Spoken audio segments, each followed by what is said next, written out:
Noticentro 1, CMI.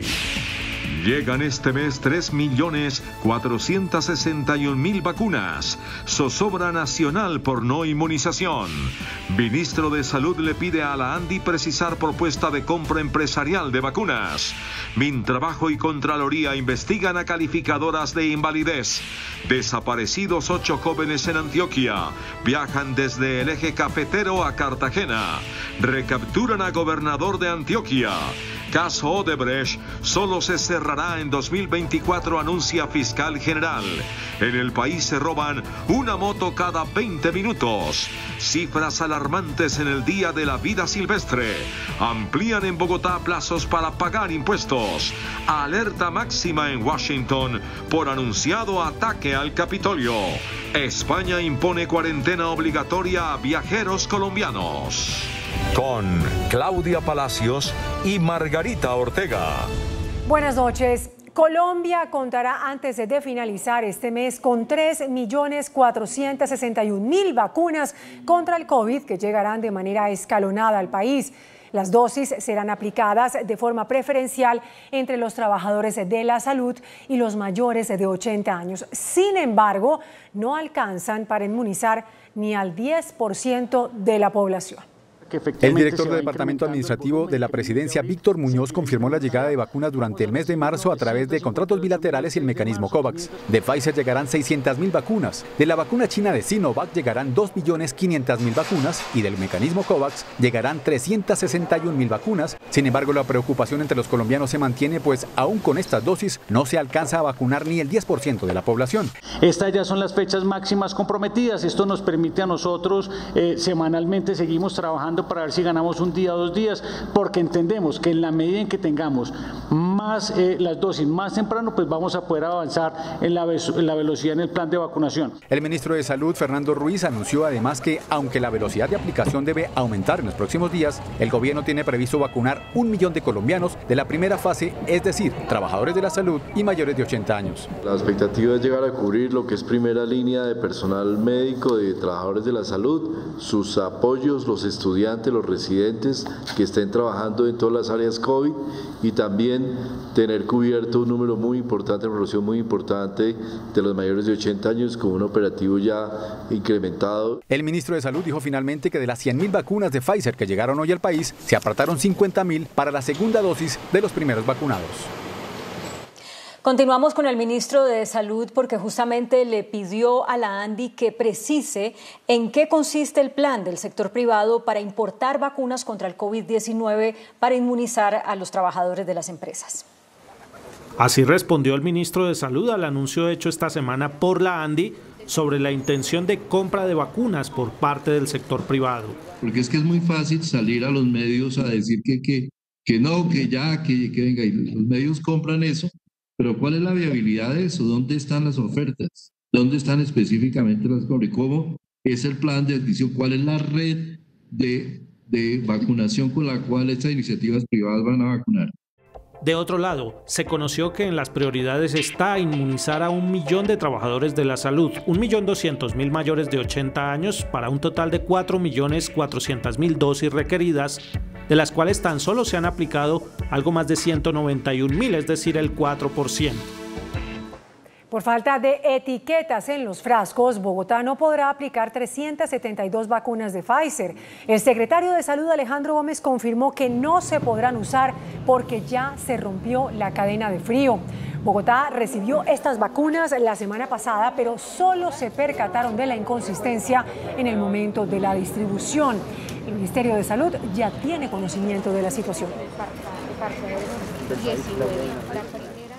En 15 horas, la policía de Bogotá rastreó y recuperó la camioneta que había sido robada la noche anterior en el barrio San Fernando de la localidad de Barrios Unidos, que contenía neveras para transportar vacunas contra el COVID-19. En cámaras de seguridad de la zona quedó registrada la ruta de escape de los delincuentes, quienes amenazaron con armas y golpearon a los ocupantes para despojarlos del vehículo. La camioneta fue hallada en la localidad de San Cristóbal. Las autoridades están tras la pista de los ladrones. Más de 60.000 personas han muerto en Colombia a causa del contagio con el COVID-19. Sin embargo, los contagios siguen bajando. Colombia rompió la barrera a las 60.000 muertes a causa del COVID-19 con otros 110 fallecidos reportados este miércoles. Los contagios presentaron una nueva reducción con 3.047 casos registrados. Los recuperados a la fecha son 2.160.555. Este ha sido el comportamiento de la COVID-19 en los últimos 4 días. El 28 de febrero con 3.555 contagios y 106 fallecidos. El 1 de marzo con 3.570 contagios y 100 fallecidos. El 2 de marzo con 4.339 contagios y 106 muertos. Hoy 3 de marzo 3.047 contagios y 110 fallecidos.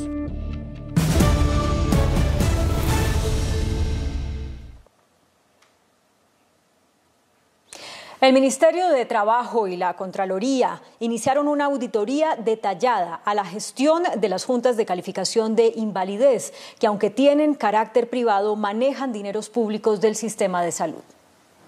Las 17 juntas de calificación de invalidez están adscritas al Ministerio de Trabajo y se encargan de resolver las controversias de los trabajadores con las EPS y las ARL relacionadas con la pérdida de capacidad laboral y el reconocimiento de la pensión por invalidez. Aunque son entes particulares, manejan recursos públicos del sistema de salud. Solo el año pasado autorreportaron 43.792 millones de pesos. Preocupa muchísimo que existan acumulados más de 40.000 casos y no se ha dado ningún fallo. Segundo, los recursos no son claros su destinación.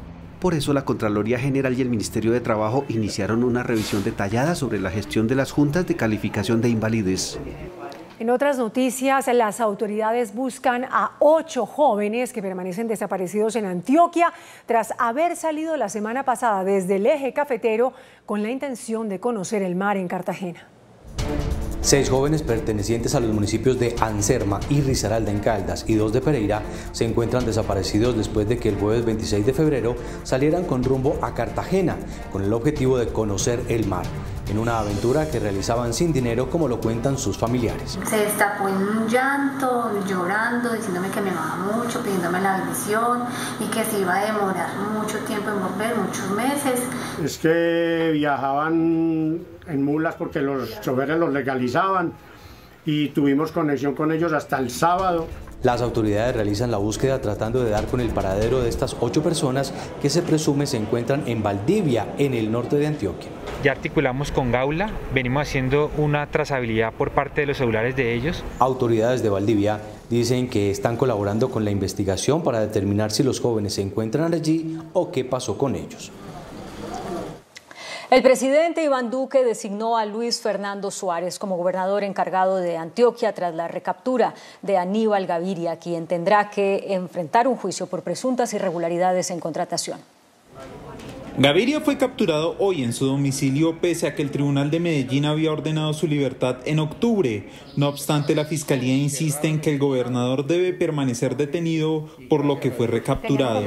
El mandatario será acusado formalmente y llevado a juicio ante la Corte Suprema de Justicia por un caso que se remonta a su primera administración como gobernador entre 2004 y 2007, cuando fue suscrito un contrato para el mejoramiento y pavimentación de la Troncal de La Paz en Antioquia. El mandatario es señalado por la Fiscalía por 2 delitos: contratos sin cumplimiento de requisitos legales y peculado por apropiación en favor de terceros. Y ahora la Corte Suprema tendrá que fijar una fecha para el inicio del juicio. El fiscal general Francisco Barbosa aseguró que en 2024 concluirá la investigación por el caso Odebrecht. El jefe del ente acusador reveló varias estadísticas de su primer año de gestión, entre las que incluyó alarmantes cifras de corrupción, pues 4.928 personas fueron vinculadas a este tipo de conductas y 866 fueron condenadas. El fiscal se comprometió a entregar resultados en el caso Odebrecht, uno de los mayores escándalos de corrupción. Esclarecer cada uno de esos puntos que tiene que ver con Odebrecht y darle a Colombia la posibilidad en el 2024 de decir: Odebrecht se cerró. De otra parte, Barbosa anunció que emitirá una directriz para priorizar los casos de violencia intrafamiliar para prevenir delitos como feminicidios. Las autoridades confirmaron un nuevo desplazamiento urbano en varios barrios del puerto de Buenaventura. En zona rural del municipio, más de 180 familias están confinadas dentro de sus viviendas por amenazas de grupos criminales, según afirmó la Defensoría del Pueblo. Familias indígenas de Murindó, en Antioquia, tuvieron que desplazarse por amenazas de grupos armados. El nuevo desplazamiento de indígenas en Verá, según las autoridades, es originado por las amenazas del ELN. Se estima que 48 familias, que suman cerca de 170 personas, huyeron de sus resguardos por temor. Un gran número de niños tuvieron que huir de sus territorios junto a sus padres. La Justicia Especial para la Paz le cerró las puertas al exalcalde de Cúcuta, Ramiro Suárez Corzo. Los magistrados consideraron que Suárez no ha dicho la verdad sobre los crímenes por los que lo procesan, los mismos por los que ya tiene una condena de la justicia ordinaria. Un grupo de 40 ganaderos acudieron a la Jurisdicción Especial para la Paz en busca del reconocimiento como víctimas del conflicto. Los ganaderos denuncian acciones criminales en su contra como secuestro, desplazamiento forzado, homicidio, extorsión y atentados.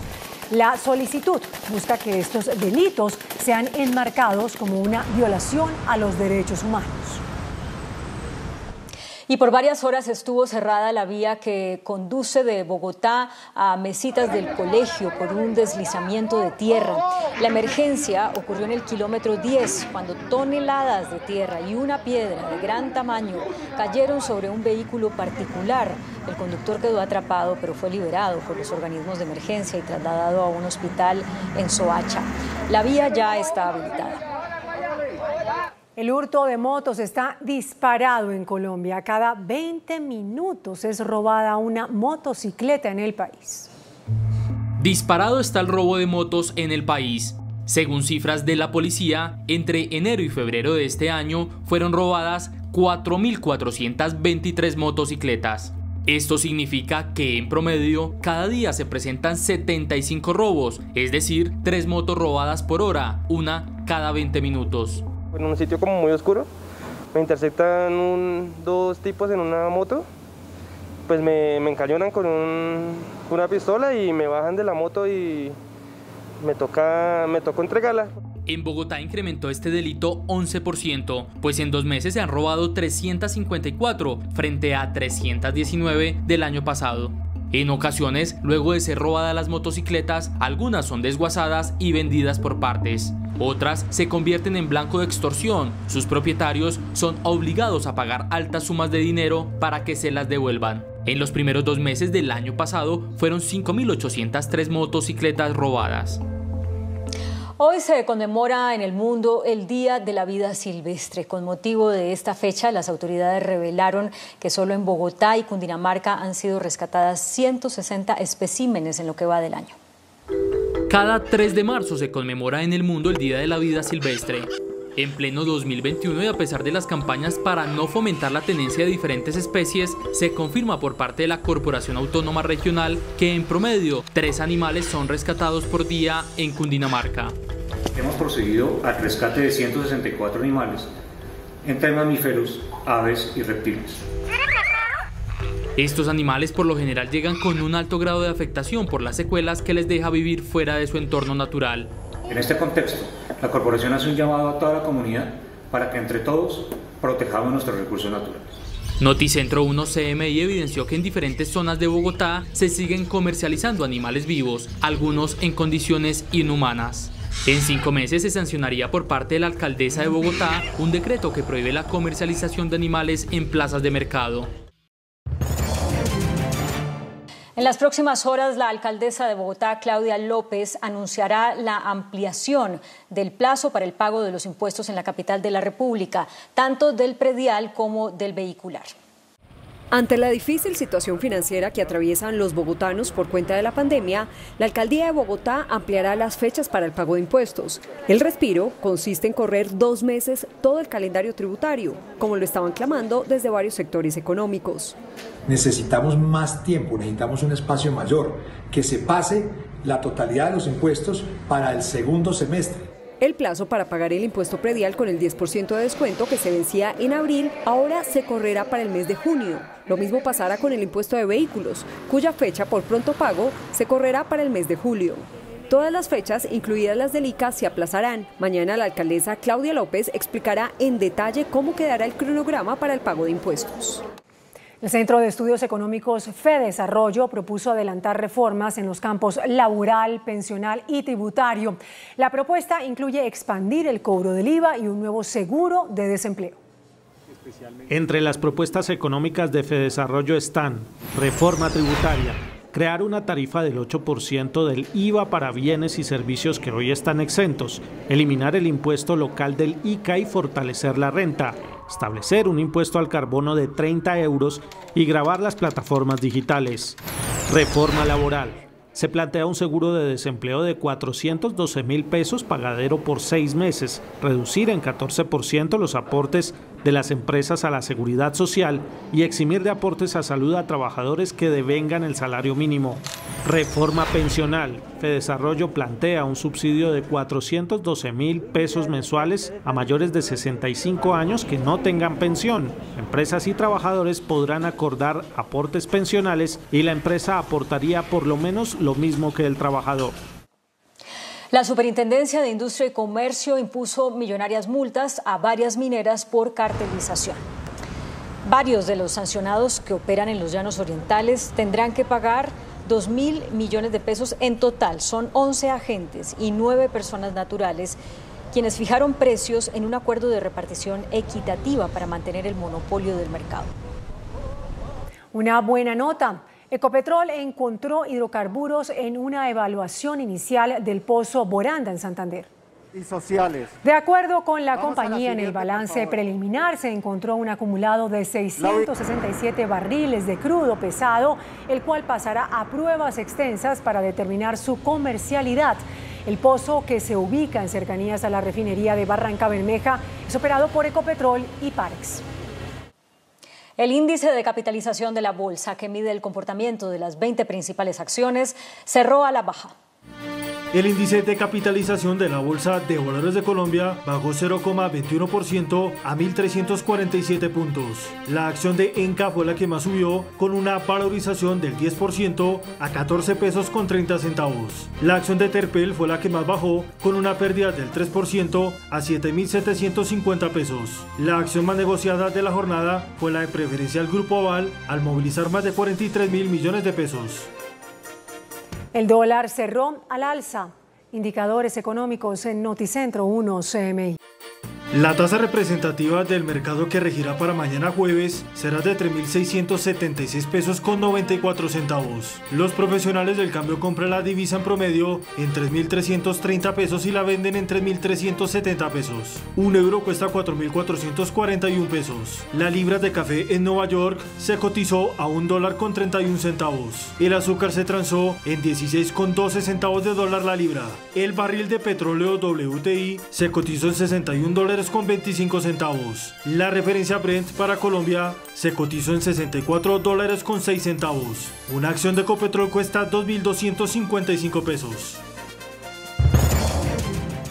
Esta noche, la Cámara de Representantes de los Estados Unidos canceló una sesión prevista para este 4 de marzo, luego de que las fuerzas de seguridad advirtieran de un posible nuevo ataque al Capitolio por parte de seguidores del expresidente Donald Trump. En Washington está nuestro corresponsal Jaime Moreno con los detalles. Buenas noches, Jaime.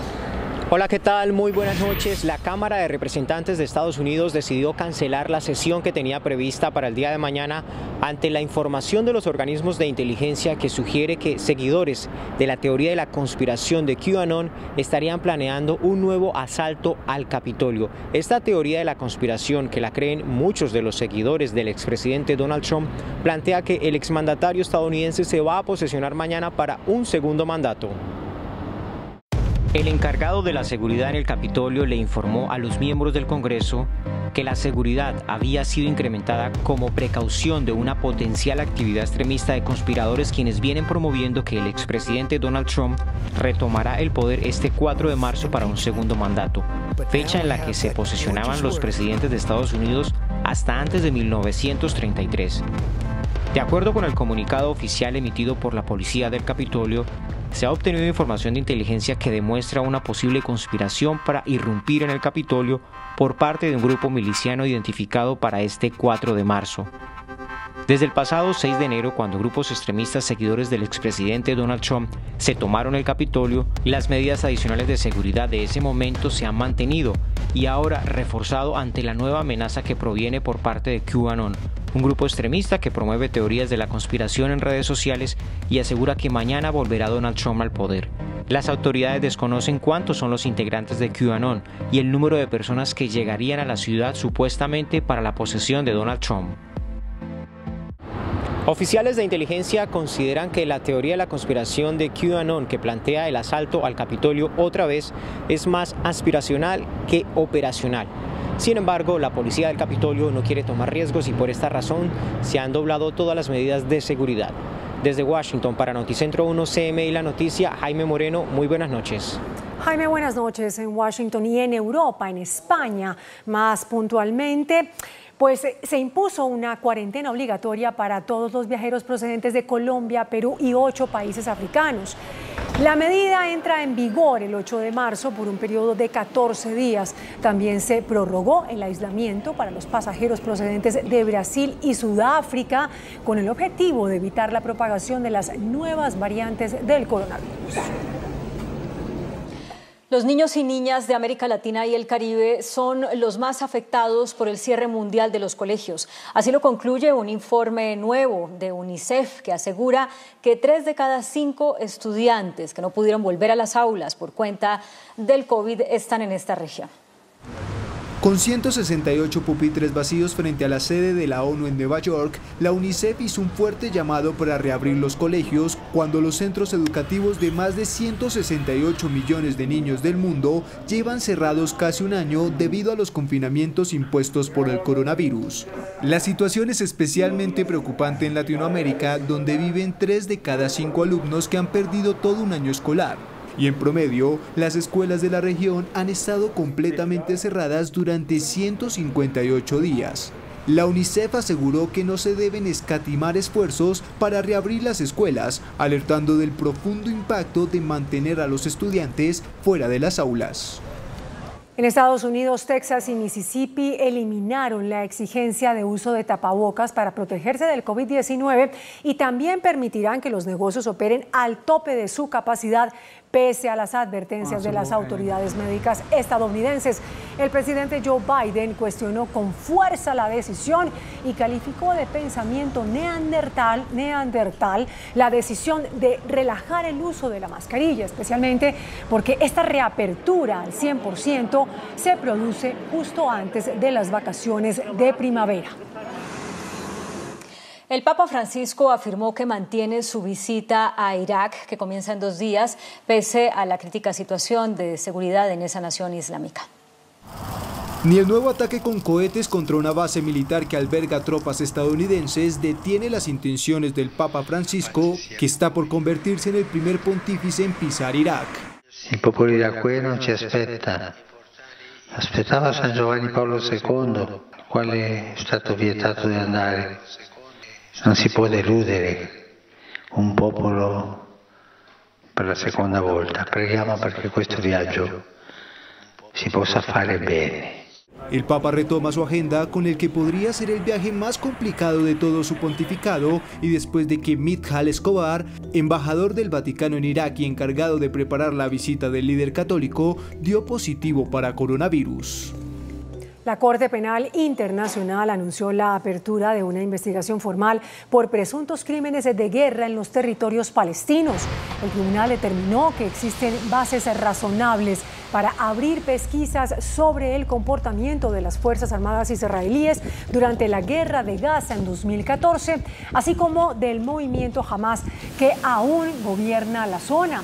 Israel condenó el anuncio y afirmó que la decisión refleja la esencia misma del antisemitismo y de la hipocresía. El técnico aeronáutico boliviano Erwin Tumiri, quien fue uno de los 6 sobrevivientes de la tragedia del Chapecoense en 2016 acá en Colombia, se salvó de un nuevo siniestro en el que perdieron la vida 21 personas. Yo les agradezco. El hombre milagro así ha sido bautizado Erwin Tumiri, un boliviano que se ha salvado de 2 accidentes mortales. El ex técnico de la aerolínea Lamia fue uno de los 6 sobrevivientes que dejó la tragedia aérea del Chapecoense en 2016, cuando él y una azafata fueron los únicos 2 integrantes de la tripulación que salieron con vida del avión. Ahora Erwin se salvó milagrosamente de un fatal accidente en una carretera de Cochabamba cuando el autobús de pasajeros en el que se transportaba cayó a un precipicio dejando más de 20 muertos. Pero a pesar de la caída de 150 metros, Erwin apenas sufrió heridas leves. El multimillonario japonés Yusaku Maezawa, elegido como el primer turista del mundo que orbitará la Luna, creó un concurso para que 8 personas lo acompañen en su viaje programado para 2023. El empresario solo exige 2 requisitos para unirse al que será el primer viaje espacial privado de la historia en la Starship de Elon Musk. El primero es que los candidatos sean artistas con una visión de querer contribuir a la humanidad, y el segundo, que su labor pueda servir de apoyo para el resto de los tripulantes. En Colombia, en los próximos días se pondrá en marcha el programa Pregunte por Ángela, una especie de alerta o botón de pánico para brindar protección a las mujeres en situación de vulnerabilidad en sitios nocturnos. En Colombia, Pregunta por Ángela será una estrategia macro que buscará defender a la mujer contra el acoso sexual y propender un consumo y venta responsable de alcohol. Un código de alerta que no solo puede ser activado por las mujeres, sino por cualquier persona que esté asistiendo a un acto de acoso. La mujer pregunta por una persona que se llama Ángela, hay un análisis de la situación y de acuerdo a ese análisis una intervención. La estrategia que se ha implementado exitosamente en Europa y en México entrará en vigencia en los próximos días en nuestro país. Cada persona metaboliza el licor de una manera diferente, entonces no es regularizar cuánto puedo vender o usted cuánto puede consumir, sino crear nuevos hábitos de consumo que permitan que yo lo cuide, que usted se cuide. Esta especie de botón de pánico fue bien recibida. Las mujeres sabemos leer señas y es muy importante para nosotros tener una palabra clave. Muy buena idea, primero que todo porque esa persona se sentiría segura y protegida. Es útil en la medida de que se mantenga como en secreto. Pregunta por Ángela, la nueva estrategia para evitar el acoso sexual contra las mujeres y que busca un consumo y venta responsable de alcohol, evitará que la policía sea el primer recurso para intervenir en estos casos y que se dedique a cuidar borrachitos. Pues esta campaña, Pregunte por Ángela, ha dado resultados exitosos en varios países. Ha logrado reducir las cifras de acoso considerablemente. Salir a un bar a una noche de copas o a cumplir una cita ciegas pactada por redes sociales puede en algunos casos terminar en situaciones incómodas con personas que se acercan y tocan de más. Para escenarios como estos, la persona acosada puede acercarse a la barra y preguntar por Ángela, un código inventado como una señal de alerta para que el mesero sepa que algo está saliendo mal y llame a un taxi y ayude con discreción. Esta iniciativa nació en Reino Unido hace 5 años como campaña contra la violencia sexual y el abuso. Ya está presente en varios continentes y ha demostrado tener una gran eficacia. En el caso de España, la más reciente cifra de acoso antes de la pandemia cayó un 11,84%.